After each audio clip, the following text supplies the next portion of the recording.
Phones వచ్చేసినాయి కాబట్టి చాలామంది బైబిల్ని పట్టడం మానేశారు.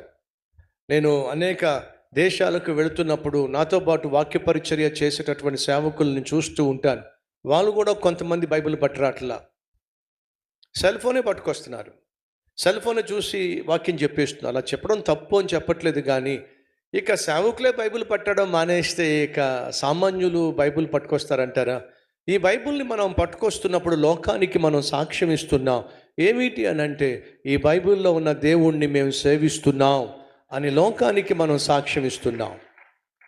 మనం కలిగి ఉన్న విశ్వాసాన్ని బట్టి మనం సిగ్గుపట్టలేదు, నామోషిగా ఫీల్ కావట్లేదు అని మనం లోకానికి ధైర్యంగా చాటి చెప్తున్నాం. సంగమా, బైబిల్ని చదవడానికైనా బైబిల్ని మోయడానికైనా ఎప్పుడూ కూడా నామోషిగా ఫీల్ కావద్దని ప్రభు పేరట మనం చేస్తున్నా. ఈ వాక్యానికి సమయం ఇవ్వండి, వాక్యం చదివే ప్రయత్నం చేయండి మానకుండా. కాబట్టి ప్రతిరోజు ఉదయము సాయంత్రం నేనేం చేస్తున్నాను, దేవునితో మొదటి గడియ ఒక కీర్తన చదువుతున్నా, సాయంత్రం ఒక సామెత చదువుతున్నా.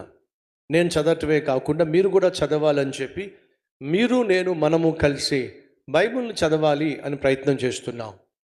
మరి మీలో ఎంతమంది దేవునితో మొదటి గడియ గడుపుతున్నారో లేదో నాకు తెలియదు. ఒకసారి చేసి చూపిస్తారా? దేవునితో మొదటి గడియ మేము గడుపుతున్నాం అని వాళ్ళు. Thank you brothers, thank you sisters.